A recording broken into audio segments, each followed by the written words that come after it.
Warga usulkan anggota dewan harus minimal S2 dan TOEFL di atas 500.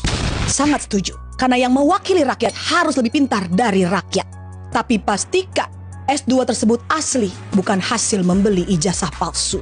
Jangan ada lagi anggota parlemen yang hanya lulusan SMA, sedangkan di perusahaan swasta yang memberikan gaji UMR tanpa tunjangan mega bintang mengharuskan setiap pelamarnya minimal S1. Anggota parlemen juga harus memberikan SKCK yang menjelaskan kalau mereka bukan bekas koruptor, narapidana, atau apapun yang bersangkutan dengan hukum. SKCK hal yang sangat biasa, bahkan untuk melamar pekerjaan yang bergaji UMR pun diperlukan SKCK. Sama untuk pekerjaan lainnya, mereka juga seharusnya mengantri untuk tes tertulis dan juga wawancara. Tidak perlu coblos-coblos karena menghabiskan uang negara. Seharusnya dibuat kontes besar yang disiarkan seluruh stasiun TV Indonesia seperti ajang Indonesian Idol atau Indonesia's Got Talent. Mereka yang terpilih dari tahap seleksi akan maju ke babak berikutnya, ditonton oleh seluruh rakyat Indonesia, memaparkan visi dan misi mereka, dan rakyat akan memilih melalui voting SMS. Lebih efektif dan efisien dibandingkan harus mengeluarkan dana kampanye. Tidak perlu mencetak kaos, baliho, pasang spanduk, dan juga mengeluarkan amplop-amplop serangan fajar.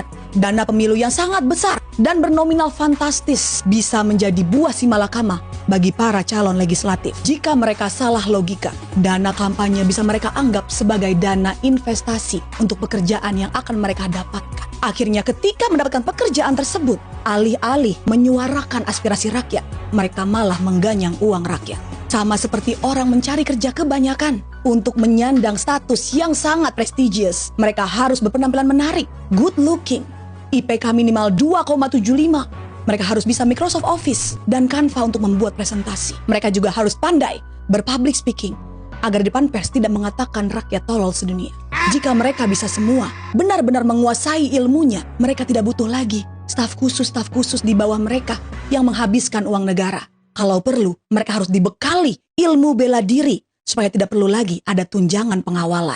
Tunjangan rumah juga harus ditiadakan. Halaman gedung MPR, DPR masih sangat luas. Masih cukup untuk dibangun rumah susun ataupun apartemen agar mereka tidak kena macet di jalan.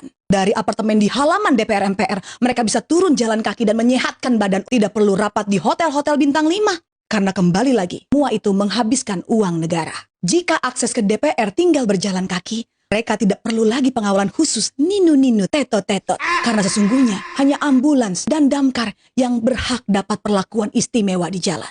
Dan yang terakhir, tes yang paling penting harus dites bagaimana konsentrasinya selama rapat. Jangan sampai ada yang bermain judol ataupun tidur saat rapat berlangsung.